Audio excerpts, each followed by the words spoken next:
بسم اللہ الرحمن الرحیم۔ معزز خاتم حضرات، السلام علیکم ورحمۃ اللہ وبرکاتہ۔ مومن کی اصل دشمنی کس کے ساتھ ہوتی ہے؟ یہ ہے ہمارے آج کے قرآن مجید کے سبق کا موضوع۔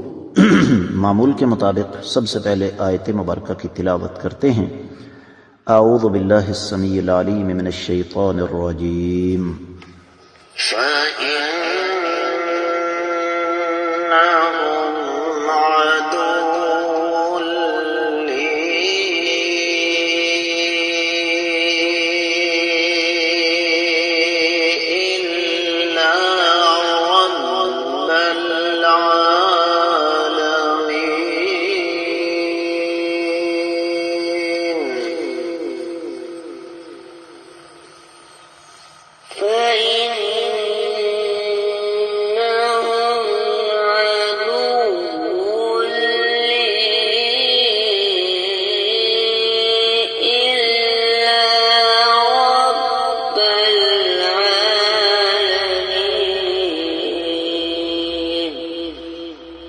معزز خواتین و حضرات، رب کائنات کی پاکیزہ کتاب قرآن مجید 19واں پارہ سورۃ الشعراء آیت مبارکہ ہے 77۔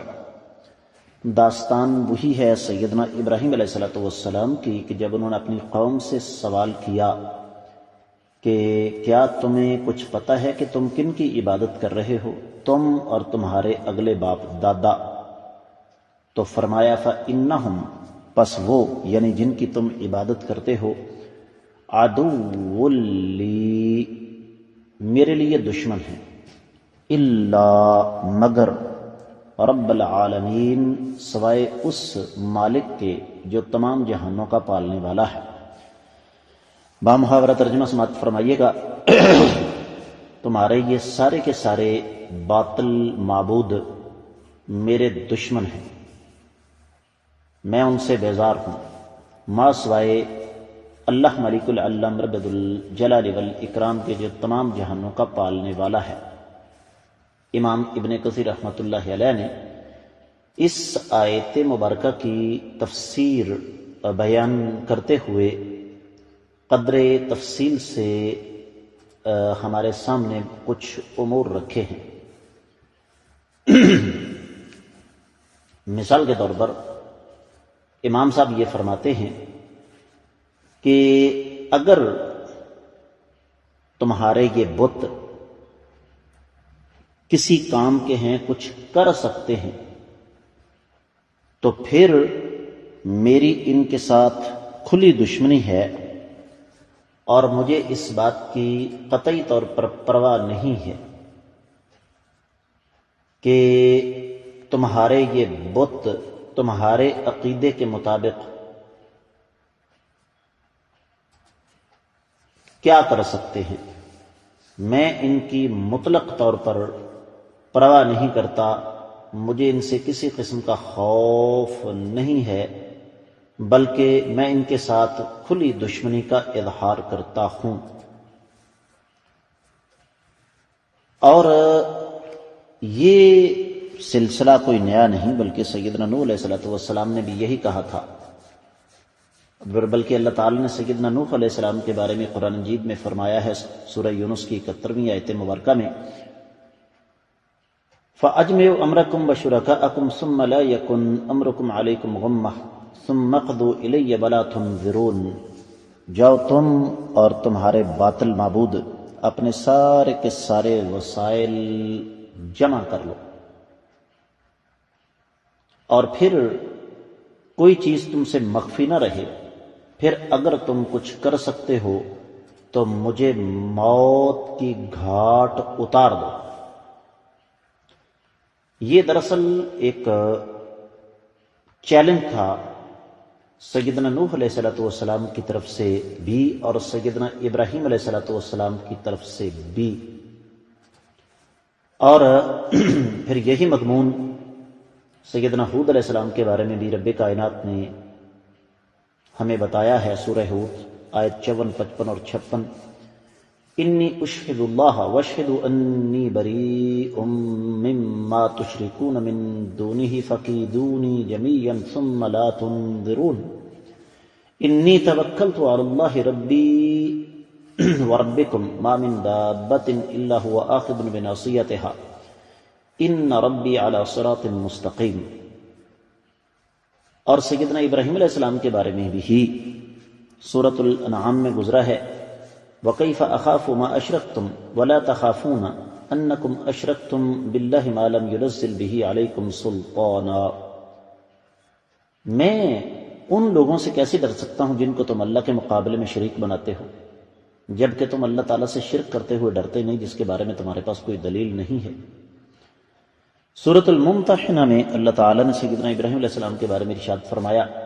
قد كانت لكم اسوة حسنة في ابراہیم والذین معه اذ قالوا لقومهم انا براء منكم ومما تعبدون من دون الله كفرنا بكم وبدا بيننا وبينكم العداوة والبغضاء ابدا حتى تؤمنوا بالله وحده، کہ جب سیدنا ابراہیم علیہ السلام اور ان کے ساتھیوں میں ان کی زندگیوں میں تمہارے لیے بہترین نمونہ ہے، جب انہوں نے اپنی قوم سے یہ کہا کہ جن کی تم عبادت کرتے ہو ہم ان سے لا تعلق ہیں، کیونکہ تم اللہ کے سوا ان کو شریک بنا رہے ہو، ہم نے تمہارا انکار کیا، ہمارے اور تمہارے درمیان دشمنی کا آغاز ہو گیا یہاں تک کہ تم ایک اللہ پر ایمان لاؤ۔ یہی مضمون سورہ زخرف میں گزرا ہے، امام ابن کثیر رحمۃ اللہ علیہ لے کر آئے ہیں 26ویں، 27ویں اور 28ویں آیت مبارکہ، وَإِذْ قَالَ إِبْرَاهِيمُ لِأَبِيهِ وَقَوْمِهِ إِنَّنِي بَرَاءٌ مِّمَّا تَعْبُدُونَ إِلَّا الَّذِي فَطَرَنِي فَإِنَّهُ سَيَهْدِينِ وَجَعَلَهَا كَلِمَةً بَاقِيَةً فِي عَقِبِهِ لَعَلَّهُمْ يَرْجِعُونَ، کہ جب ابراہیم علیہ السلام نے اپنے والد اور اپنی قوم سے کہا کہ میرا تمہارے باطل معبودوں کے ساتھ کوئی تعلق نہیں، میرا تعلق تو اس ذات کے ساتھ ہے جس نے مجھے پیدا فرمایا، وہ مجھے ہدایت دے گا، اور اس نے پیچھے ایک باقی رہ جانے والا کلمہ چھوڑ دیا لوگوں کے لیے تاکہ لوگ اللہ تعالیٰ کی طرف رجوع کر لیں۔ تو معزز خاتم حضرات، تفسیر ابن کثیر میں جو کچھ بیان ہوا وہ اتنا ہی۔ دیگر کتب تفسیر کا جائزہ لیا جائے تو اہل علم یہ فرماتے ہیں کہ یہ سیدنا ابراہیم علیہ السلام کی طرف سے ایک اعلان برات تھا، جس طرح کہ امام فران معانی القرآن میں لکھا ہے، امام ابن جریر نے اپنی تفسیر میں لکھا، امام ابن تیمیہ رحمۃ اللہ علیہ اپنے فتاویٰ میں لکھتے ہیں، اسی طریقے سے تفسیر ابن عطیہ، تفسیر ابن الجوزی اور تفسیر البیضاوی، تفسیر شربینی وغیرہ میں پوری تفصیل کے ساتھ یہ بات موجود ہے کہ سیدنا ابراہیم علیہ السلام نے جو دشمنی کا اظہار کیا، اس سے مراد دو چیزیں ہیں، ایک تو لا تعلقی اور دوسرا کھلی جنگ، جس طرح قرآن کہتا ہے ان الشیطان لکم عدو فاتخذوہ عدوا، یہ سورہ فاطر کی 6 آیت مبارکہ ہے کہ شیطان تمہارا دشمن ہے، اس کو اپنا دشمن ہی سمجھو۔ تو یہ بھی دراصل سیدنا ابراہیم علیہ السلام کی طرف سے ایک نصیحت کا انداز تھا، لوگوں کو سمجھانے کا ایک انداز تھا کہ بھی میں ان کی عبادت نہیں کرتا کیونکہ وہ میرے دشمن ہیں، اور کیا تم نے کبھی غور کیا ہے کہ یہ نفع نقصان سے خالی بے جان بت کیا عبادت کے حقدار ہو سکتے ہیں؟ سوال ہی پیدا نہیں ہوتا۔ تو یہ دراصل ابراہیم علیہ السلام نے بے نسطور اپنی قوم کو یہ سمجھایا کہ تم جس راستے پر چل رہے ہو یہ انسانیت کی توہین ہے کہ انسان بذات خود ایک بت کو بنائے اور پھر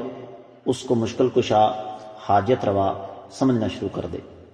اور پھر استثنائیہ جملہ آ گیا ہے الا رب العالمین۔ تفسیر المراح میں یہ لکھا ہوا ہے کہ یہ مستثنی منقطع ہے، تو اس کا معنی یہ ہے کہ حقیقی معبود تو صرف اللہ ملک العلم رب الجلال والاکرام ہے، یہ بے جان بت نفع نقصان کے مالک نہیں ہیں، ان کی اللہ تعالیٰ کے سامنے کیا اوقات ہے۔ تو دوسرے لفظوں میں سیدنا ابراہیم علیہ السلام نے